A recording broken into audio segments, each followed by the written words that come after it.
This is New Eden FM, presented by the Data Break Network. This is New Eden, an anomaly even within the Data Break Network. Ever since the dawn of aviation, mankind has looked to the skies with hopeful expectation of conquering the stars.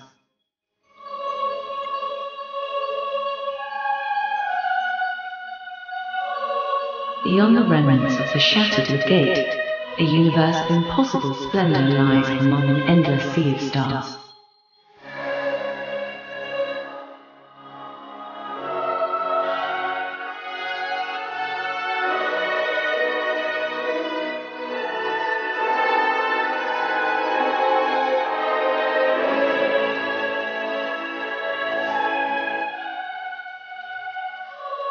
These are the sounds of the cosmos, the sounds that echo through every corner of the universe.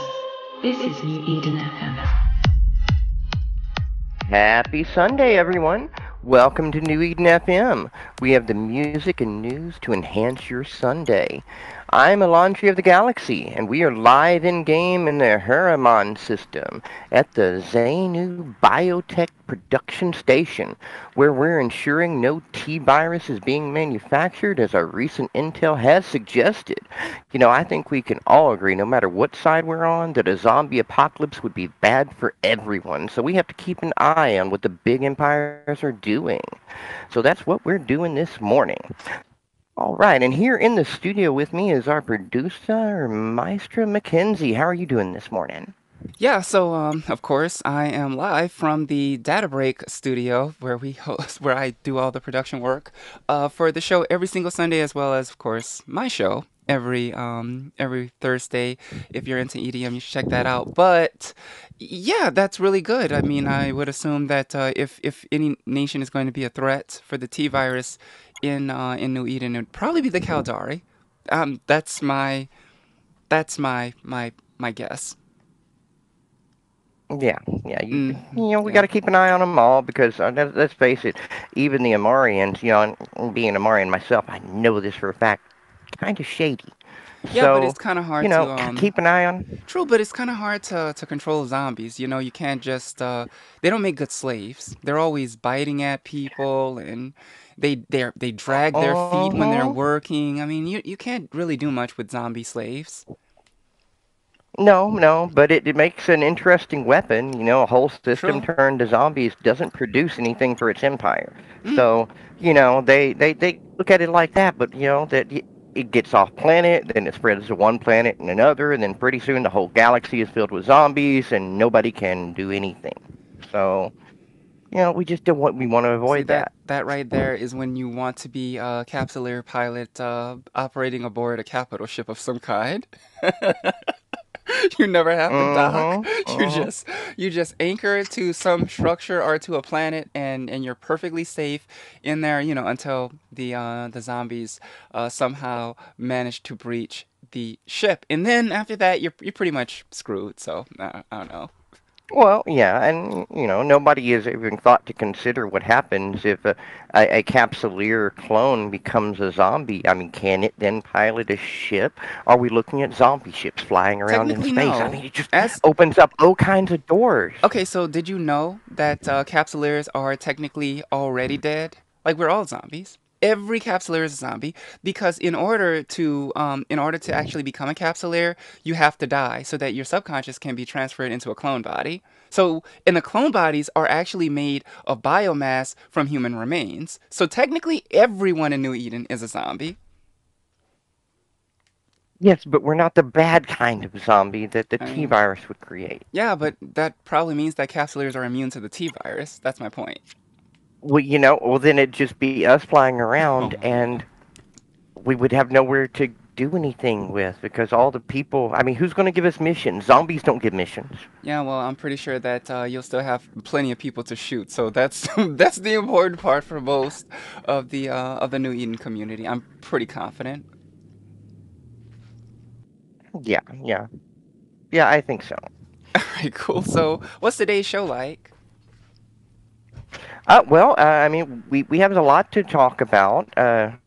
We have a developer Q&A, which is going to be fun and exciting as always. My And of goodness. course, there was a huge capital fight that we'll be talking about in the stage of the war. So that'll be some interesting. There was a substantial amount of ISK lost in that fight. So we'll be covering that, and you don't want to miss that. I understand that there was also a substantial amount of ISK loss by a Bot 5 corporation that apparently some members ripped off the entire hangar or something.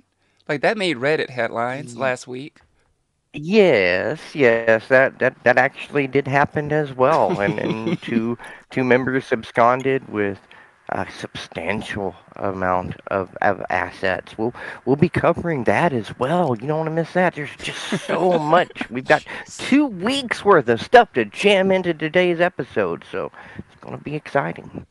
Yeah, all right. So, your music entertainment for today. Update on all things with Echoes and EVE Online. New Eden News. All right, welcome to New Eden News. We have a few things here to cover today. We did have a patch that just updated the market settings. It didn't really add anything, and of course we all know that they market settings that they when they update the market prices, do they really update them properly? I don't think they ever do. So, but they did whatever they do. So we have that, and we also have our weekly developer Q&A. Now this is the Q&A from April 4th to April 10th, and this is going to be fun and exciting, so let's dive into this.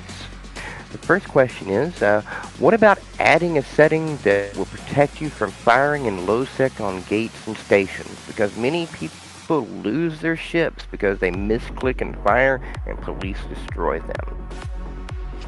Okay.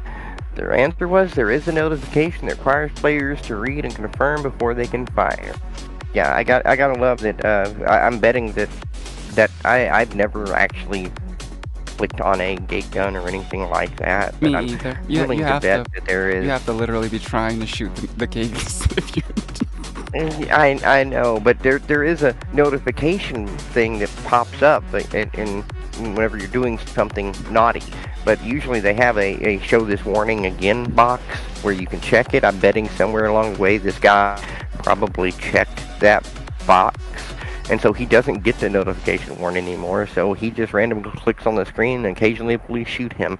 I guess that's what this guy's problem is, because I don't understand how somebody can request something that's already in game. I mean, technically, it can kind of sort of be done a little bit better if they want to. In EVE Online, for example, we have a setting where you can actually turn your safety on or off.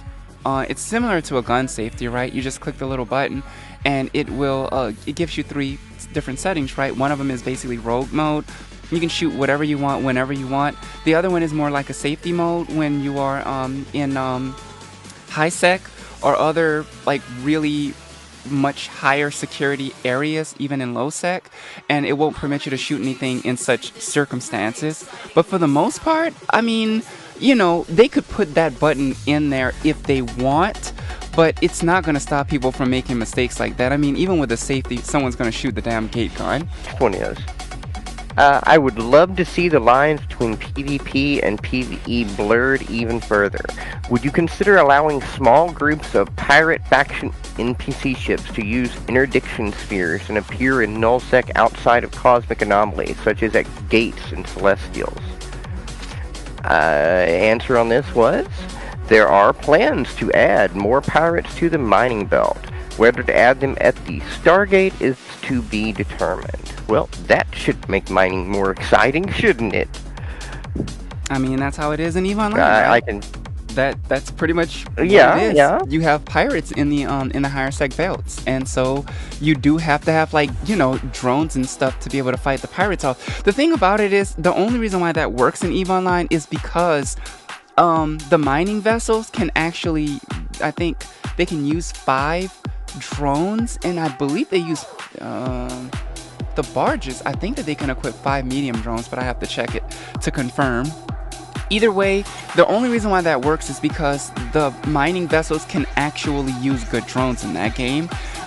So they're gonna have to Yeah. rethink some of their design if they decide to put like pirates in mining belts. Just can it work? Well, I Yeah, mean- it just needs to be done right.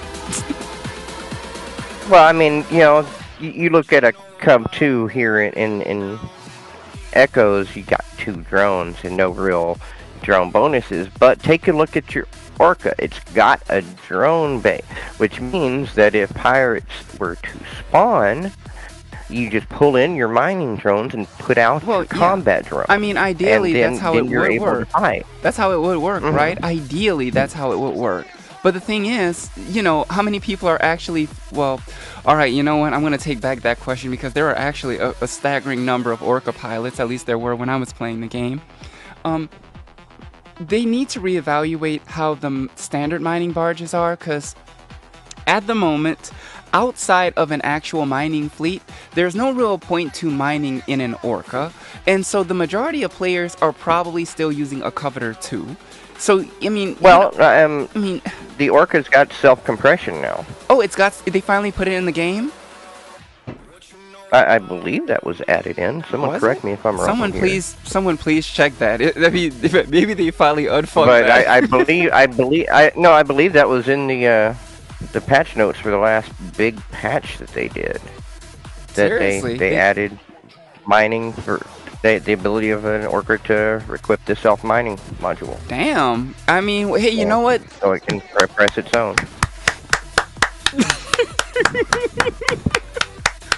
Oh, goddamn Yeah. time. Too little, too So late, now but it's- and- goddamn time.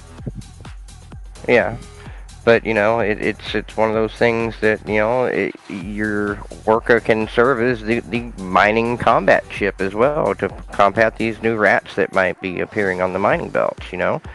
So that you just have to make sure that you have your combat drones in your drone bay, so that when they do spawn, you're not going to get there and get locked down by the rats and killed. 'Cause I'm sure that would be very embarrassing. And I don't think that would probably be qualified for SRP from anybody. Well, okay. Okay. I'm gonna activate beaver mode. Oh dear Lord. Like, I mean, Oh, seriously. gosh. It's like immediately my mind starts picturing beavers just like using their tails to kind of like pat down some mud on a log somewhere. That's your version of war compression. I mean, it's great that it's in the game at least. At least it's in the game. Yeah. At least it's in the game, right? Yeah. So Orcas, they got some love now, and they can be the combat ship for these rats. And speaking Yeah. of rats, I think our next question's about rats as well.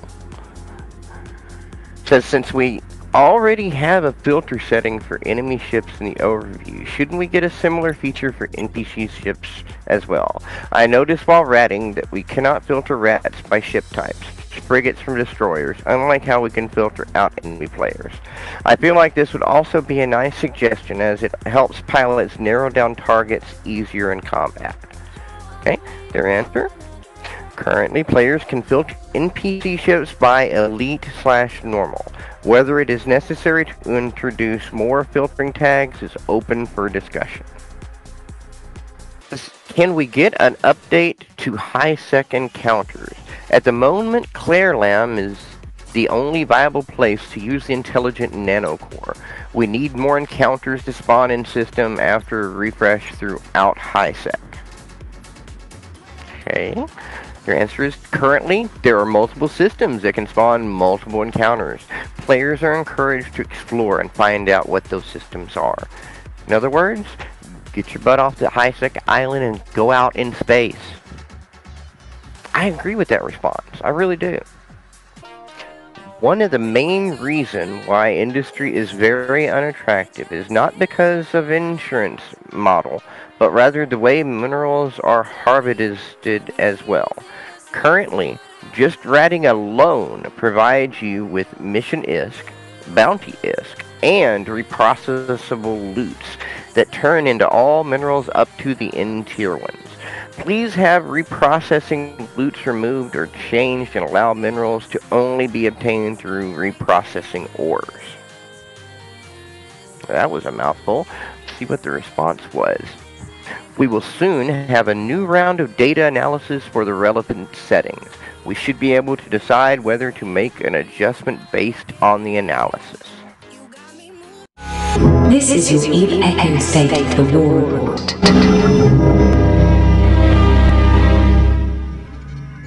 Welcome to this State of the War, sponsored by Echo's Moby Bot. We do have some interesting things going on this week. Let's go ahead and start off with the war statistics, because I think you'll hear whenever we cover what we did cover. I think it's changed a little bit since last time we went over it. So let's go over these live war statistics.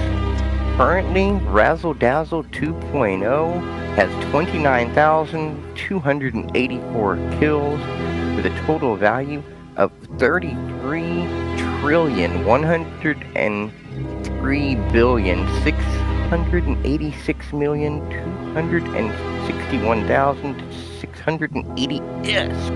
That is a lot of damages. So they've actually crossed that 30 trillion threshold since we last discussed this. See what they've killed. They've killed 78 capsules, 33 shuttles, 8,684 frigates, 2,201 destroyers, 4,727 cruisers, 4,667 battle cruisers, 5,671 battleships, and 2,516 industrial ships. And on the capital ship front, they've killed 101 carriers, 31 dreadnoughts, 5 force auxiliaries, 10 freighters, 1 jump freighter, 3 capital industrial ships, and 3 versatile assault ships. Oh, I know that had to hurt. Oh, you know that did. Now, structure-wise, we got 319 capsuleer outposts, and it doesn't look like any movement on the Corporation Citadel. Still at 19 Corporation 1s and 1 Corporation Citadel 2. So I don't think there's any movement on that, really. I could be wrong. The number hasn't gone up much on their end there. Now let's take a look and see what Crab Company has been up to. Now, total kills, we've got 23,528 with a total value of 24,732,200,735,784 ISK. Quite a bit. That's up a nice little chunk since the last time. But the gap there still seems to be 8.5 trillion there. They are certainly winning the ISK war. They are. Let's see what Crab Company has killed. They've killed 97 capsules, 17 shuttles, 8,904 frigates, 1,622 destroyers, 3,357 cruisers, 3,229 battle cruisers, 3,813 battleships, and 1,377 industrial ships. Now, capital ship-wise, we've got 45 carriers, 61 dreadnoughts, 4 force auxiliaries, 2 freighters, 2 jump freighters, no capital industrial ships, and 1 versatile assault ship. And structure-wise, though, we have 850 capsuleer outposts killed, 77 Corporation Citadel 1s destroyed, 40 Corporation Citadel 2s captured, and 16 Corporation Citadel 3s captured. That's a lot of movement on the structure front there overall of the war. But I don't think that the captured are really going to be going up too much anymore. Kind of hard when there's no real space for them to attack anymore, is there? Well, I mean that's kind of what Silent has been talking about on Reddit. Yes, I do still check out the Reddit post. I do still go over there and just like see what the status of everything is, even though I'm not really in the war anymore. And they are in feeling like they are in the best spot, the best position that they've ever been in, simply because they understand that, well, now we have no more structures for you guys to go after, so we're free to basically nomad and do whatever we want, which is true. Um, I think I think the only way that this can really go is that they would basically have to make absolutely no progress over the course of months before they realize that, well, trying to take over Delve is not going to happen. Um, and because let's be honest, you can say what you want about Silent. They're very determined and dedicated people, and I think that that's essentially what's going to end up being the case, right? They are going to have to continue to actually make some level of progress, because just sitting there homeless and you're a null-sec entity is not really going to benefit you. So you say, well, yeah, we're moving, we're going to push our production, and we're bringing our production to Delve. That's great, as long as you can continue to produce the items that are necessary to sustain your war activities. You have to be able to do that. If you can't, it's going to be problematic. And if you can't hold anything in, I guess, the new world that you're trying to conquer, that's going to be even more problematic, because, yeah, I mean, it's Yeah. just I don't Yeah, I don't I know. guess in order to accomplish something like this, they would need a massive stockpile of minerals, because they can't mine anymore. They can't gather anything. They would have to have a massive stockpile in order to be able to actually launch an effective war effort in a land that they have nothing in there. I mean, how are they going to replace ships? How are they going to change doctrines if they need to, or anything like that? So I mean, they would have to, right? Well, yeah, I mean, But they still have the SRP, but SRP is not something I don't even sweat when it comes to Silent, because I know how deep Pay to Win's pockets are. That's not really something yeah, that's really, a major discussion thing. What should be a discussion is that for months, even when I was involved in this war, Pay to Win was talking about how he had been essentially hoarding the materials that the way Silent's buyback program had worked. He was basically the one that was fronting the money for Silent Federation's buyback system. So whenever people were, mining materials and stuff like that, he's the guy bankrolling it, and he's not just taking it and reselling it on the market to make a markup value, or using it. He's always said that he's just been sitting on it. The front part of the war, he said, I'm just sitting on all the materials that I bought from you guys over the past like 2 years.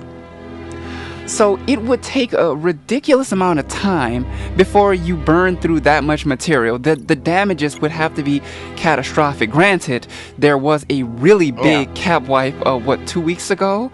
But There was the Battle of D4KU TAC 5. That was it. There were YouTube videos posted about it. That was a very big deal. Apparently, Silent lost 40 plus caps. They would damage total of 2.2 trillion ISK thereabouts, just in that fleet wipe. That was a substantial oh, loss. yeah. So how many capitals was that? I mean, I saw the report. Someone was like, yeah. So Silent just lost a really big cap fleet, and this person had created a collage on Reddit about this cap fleet wipe, and it was large. It was a very Yeah, there were over 40 caps lost. It was substantial, but they were all IP'd. Silent reports that they were all IP'd. all of So, them were IP'd, like through the IP system. yes. Damn. So apparently Oh, Mr. Pay to Win opened up his pocketbook and sent them damn. all the ISK they needed to actually do it. Apparently it So, was done with ISK and not with station parts. So that was apparently noteworthy. that's So the running joke of the war. Um, I know, damn, right? damn, dude. Like, I gotta say, Yeah. So that's yeah, they already been replaced. like, And dude, and you gotta and hand to that's Pay to Win. He's a man of his word. he is a man of his word, and so and people wonder why Silent hasn't faltered, even though it has no space. Is because he does keep his word. So, say what you will about that man, he does do what he says he's going to do for his people. So you can't not say he doesn't. And there is my good friend, Devastavia, once again coming to my rescue. That is the wallpaper collage of that cap battle that someone posted on Reddit. And I mean, just take a look at that on your. just that is really painful. It's painful to look at. Each and every one of those little blips is one capital ship, and damn. No, those are Are those those are bombers? Those bombers. bombers? Those Okay. that's a Okay. collage apparently of Bombers. Got it. bombers that they've killed. January, Okay. February, March, Dell bomber kills 139 Damn. worth 41 billion ISK. That Mother. is substantial. I That mean, is substantial. so they're only sending bombers to try to besiege Delph with.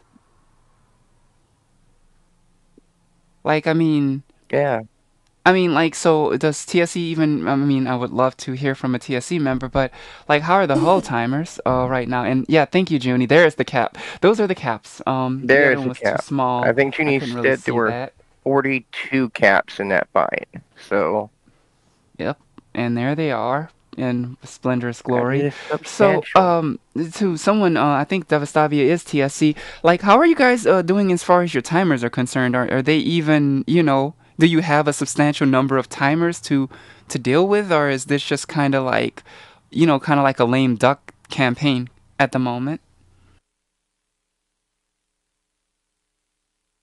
From what Devastavia is saying in the Sound of Us, they're getting less than they did when they first moved in. So around maybe 10 each week. So, I mean, like I don't know. I mean, I've known the TSC pilots for a really long time, and I feel like even if Silent could completely remove all of their salve, there would be continued fighting in Delph. So Silent wouldn't be able to settle it not that easily. Been showing up for the whole timer. So not since before Silent left Declan. Okay. Well, then that I want to hope for Silent that there's a strategy involved in that, but it's a little bit. That's a little tough, right? I mean, you. I get what they did. They do a lot of what what Goonswarm has done in Eve Online, and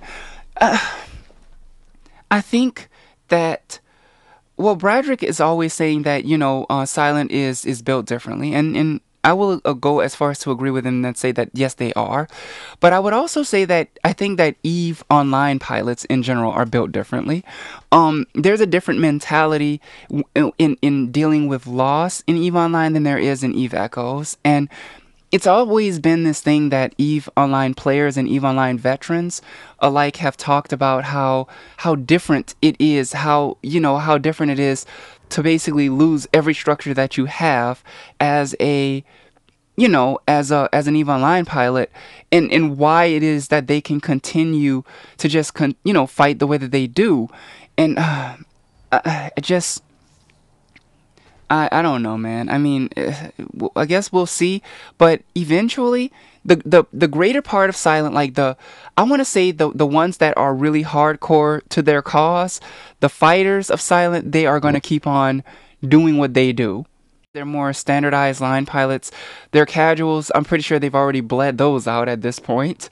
But if they still have a few of them that are not really haven't really bled out, if they don't, really start to push that and progress that, they are going to start to lose pilots.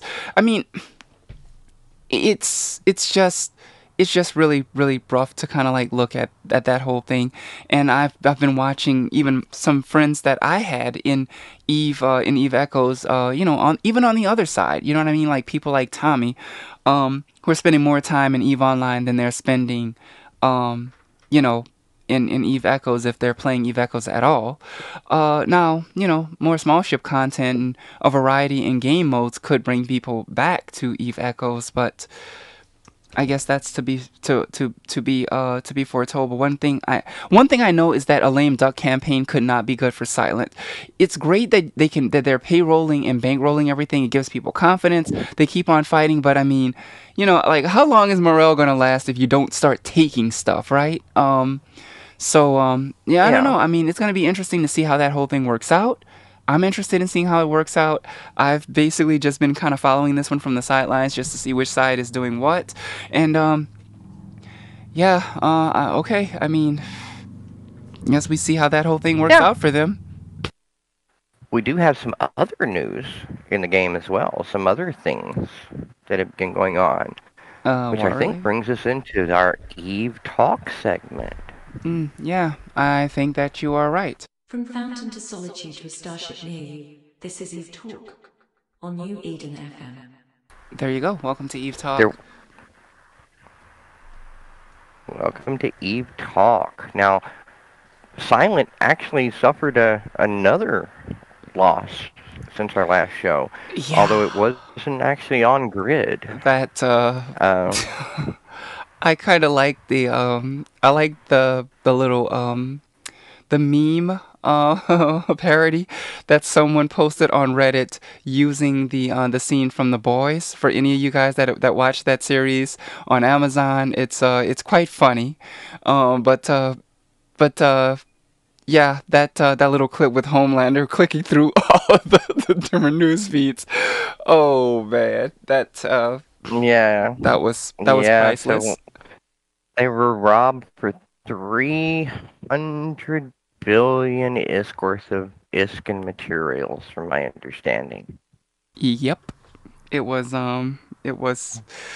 it. And it was a Bot 5 corporation, I believe that that was. Let me double check my sources just to make sure that I am correct. They lost a substantial amount. I'm looking over my sources as well, trying to see Mm, if I can get the According here. to what I found, that was the Primera Orden Corporation, or ORDN.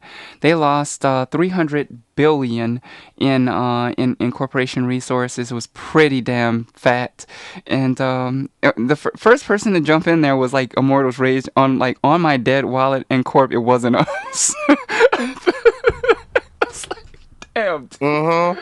damn, dude. Yep. So that's some substantial loss, Yeah, and that was a lot of people are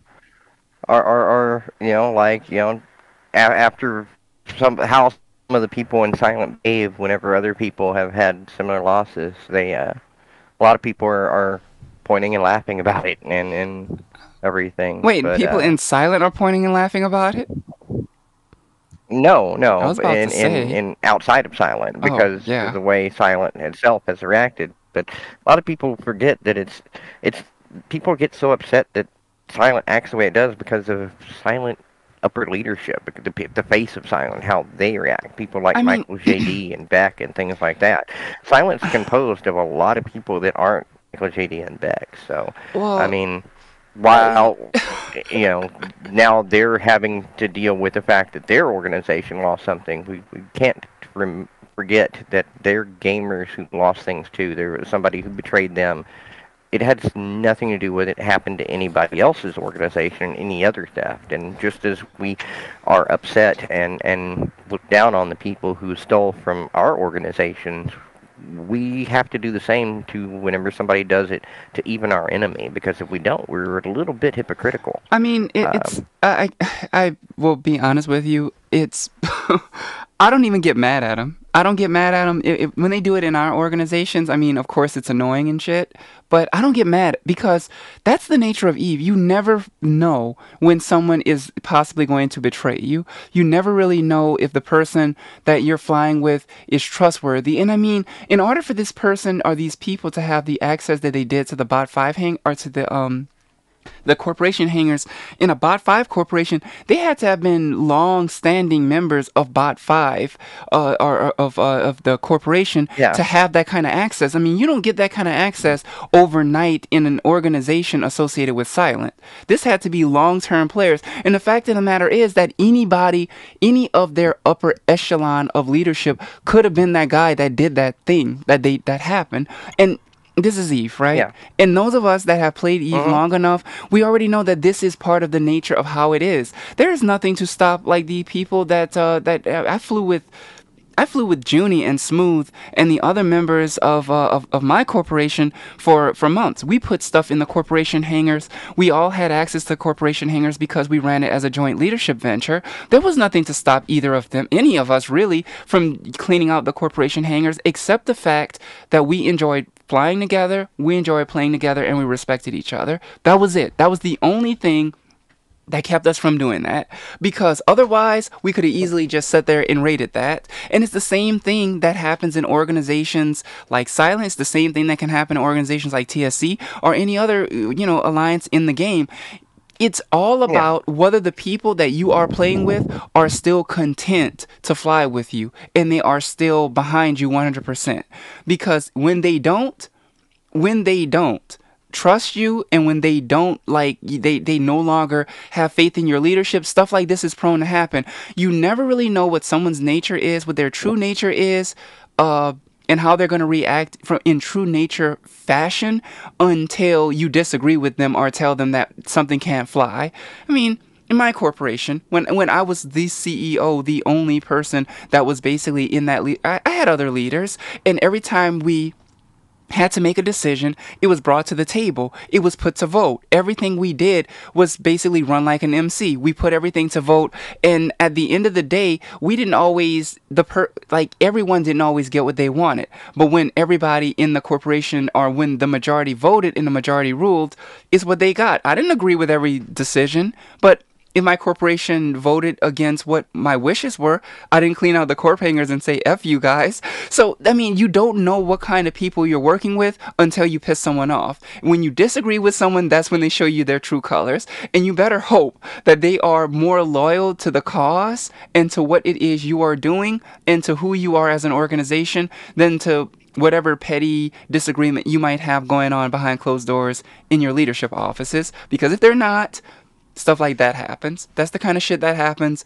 when people are not content with your leadership anymore. Or maybe they just had an agenda. Maybe they got paid, bought out or something. You never know. This is war. Stuff happens. So, as an Eve player, I mean, shit like this happens in EVE Online constantly. In fact, it's more prevalent in EVE Online. That's the reason why you wonder about Silent and how they're able to react the way that they react, is because most of them have the EVE Online mentality already. If, say for example, your corporation hangar gets cleaned out and so on and so forth, you realize that, okay, this sucks.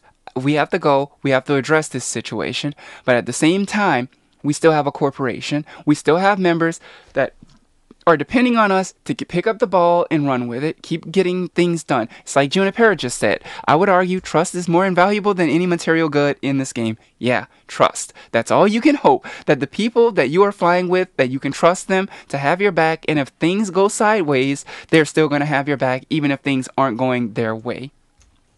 As far as Yep. Silent is concerned, I feel no less sorry for Silent than I do for any other organization that has been ripped off. And I do mean that. Like, I don't mean that in a way that to be kind of like, well, F Silent. That's not what I'm saying.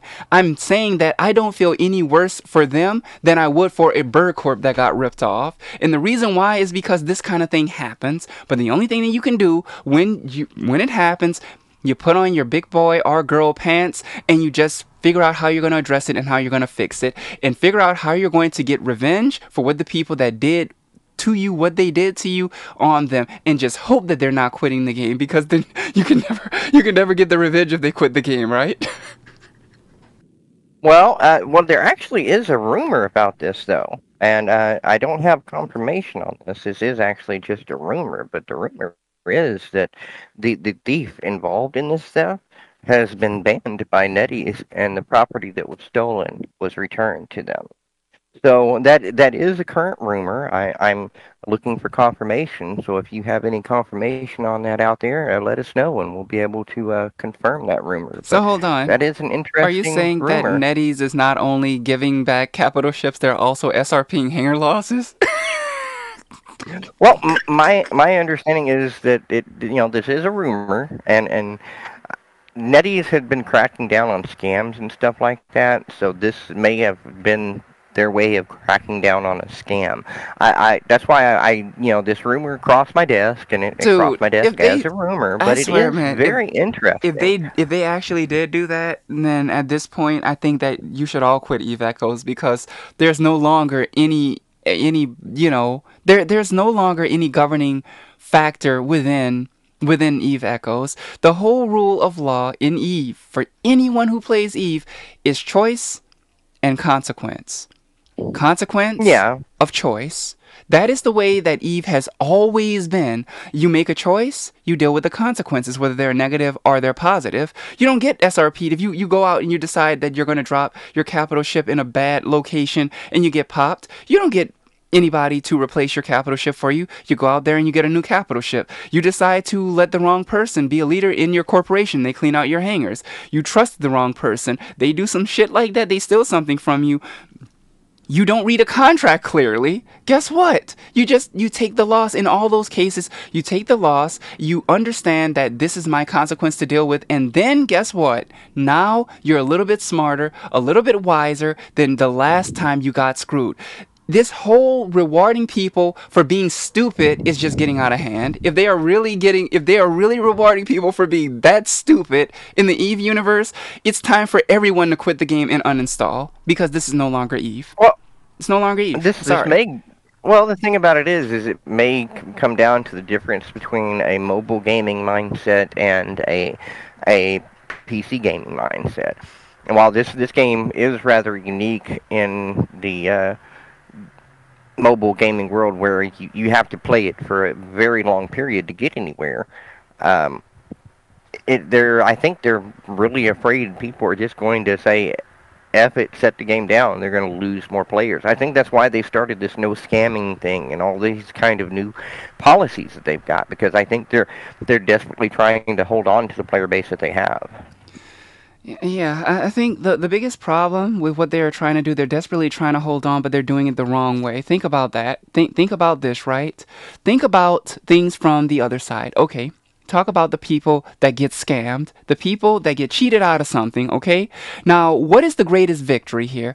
Your one of your war targets, let's just say for example, this whole thing was some big elaborate scheme and maybe the people that pulled off this heist, let's just say that they were maybe working for Crabco.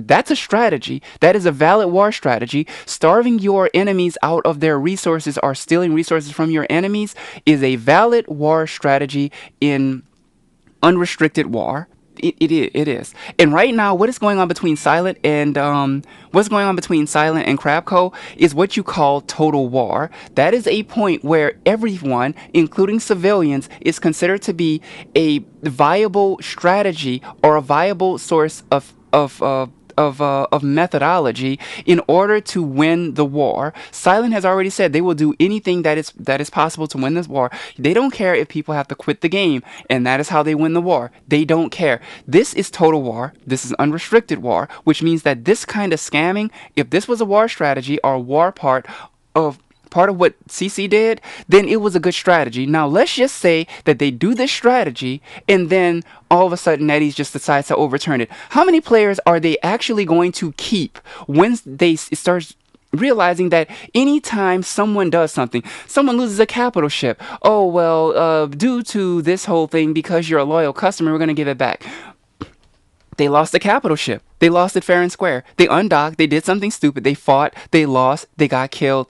And they shouldn't get it back. Now you start giving capital ships back. Eventually, people who are playing the game competitively are going to look at this and say, well, shit, there's no longer any consequence to me being a good PvP pilot. I'm going to go somewhere else in PvP. You're not going to save the players or save the player base by trying to make this fucking Farmville. You're not going to save the player base in an Eve game by turning this into some kind kind of kindergarten class. You're not going to save it by trying to bend over, and anytime somebody, loses something and they feel that they were wrong, then you need to do something about it. You're not going to win your players by giving back all their stuff. You're going to win your players by consistently putting in content that the community wants, the community is asking for, and just that's what saves the game. That is what has saved EVE Online for the past 20 years. The fact that they continued to produce good content, ship classes, and ship content for every different size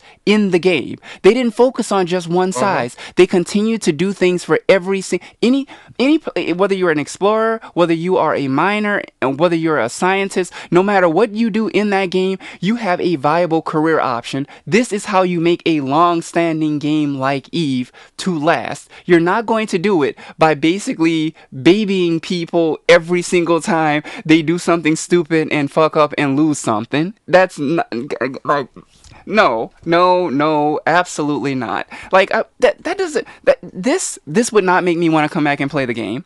If I found this out, I'd be like, now I definitely don't want to play it, because there is no consequence. If I'm a better pilot and I blow up someone's capital ship, they're just gonna get it back. Why do I care? Why would I go and do it? I mean, at least if I blow something up in EVE Online, I know it stays dead. I'm sorry. Yeah. I'm sorry. I know that there are going to be people that disagree, but shit, if I blow it up, it stays dead. If I steal it, it stays in my possession. You don't get it back. Yeah. Yeah, the insurance system here definitely leaves something to be desired. I think that's a big problem with the way industry works. And there actually is a group of people who were, at least in theory, trying to change it, but they started their own player CSM council now. They've finished their elections and have elected their council, actually. Huh, really? They elected. The members are OC Can't Stop, Rambo, Sandman, Ashibed, Red Lofty, Rep, Bebop Rhubarb Pie, Taylor Rick, Foch P-Tane, and T-Molt, with Matty Huh and Fannin as two alternatives. Okay, cool. So they started that process.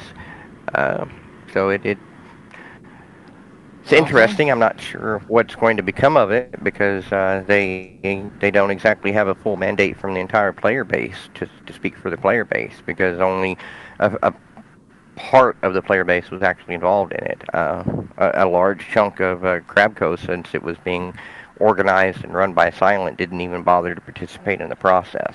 And that's the biggest problem that we have in this game right now. The fact that factionalism is so high that you can't even band, like, right now you guys can't even band together for a common goal of trying to save the game. Well, and I mean, I get it though, because Silent couldn't let go of their own trolliness. I mean, they named one of the bots the Crabco representative, and just doing little trolly things like that, because Beck was the server owner, and Beck is the biggest troll of them all. And I mean, even during the voting, he's messaging people and harassing them, and it's just very. It was done very low class on their part. They didn't even themselves keep it from becoming something else, and some people walked because of it, and I'll be so they honest with didn't you. even keep everybody involved. At least So now you I mean, understand why basically Goonswarm is set red. So pretty much all of you online. yeah, yeah. So I mean, the only way a CSM thing is actually going to work is if NetEase decides that they're going to do it, and they do it in a fair, rational way involving the entire player base. So that's the only way that's really going to happen. And I'm not sure that this group will probably come up with some great ideas, because there are some interesting people involved. But those ideas, I don't think they'll go anywhere, because I don't think NetEase actually takes them seriously, because so few people in the player base were actually involved in it. Well, So I mean, who are you gonna blame for that, right? At the end of the day, when you can't even put aside problems, you can't even put aside like the basic little disputes and stuff like that. And yeah, geez, guys, I mean, like, what's wrong with this, right? You can't even yeah, aside your private differences long enough to try to do something to try to save the game. And the thing is, the CSM and was developed by CCP, not by not by the player community. So for you guys, this is kind of like this is your way of trying to plead with with the devs to get them to do something in the community interest. Good luck on this one. yeah. Um, And yeah, they're making an interesting point in The Sound of Us that no Chinese players were even involved. The entire mhm. Chinese-speaking community wasn't even involved in this process. And so, that's a problem too. And Judy makes a interesting point. If the Chinese community is excluded, they definitely won't care what the CSM thing has to say. I'll be honest with you. For So those of that's a problem too. you Eastern players with your Eastern money, your dineros, your euros, your USD, y'all need to stop paying these fuckers.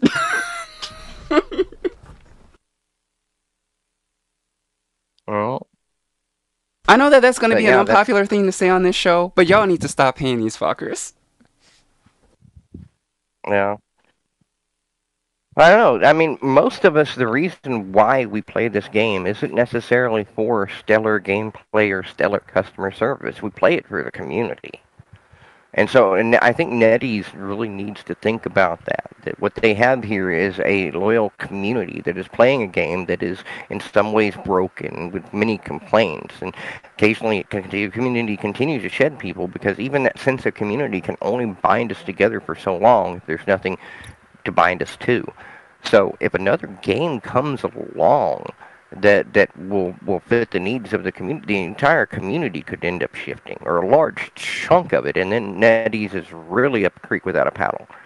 That they need to understand that what we most want is to play a game together.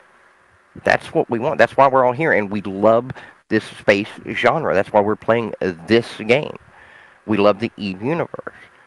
But that can only go so far. So NetEase needs to wake up and realize that.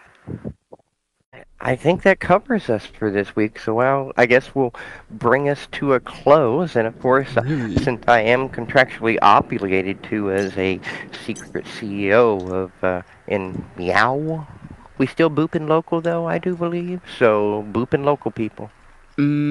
Yeah, booping local, all that good stuff. I don't know. Anyway, love hugs and kisses, people. Turn it up for kids.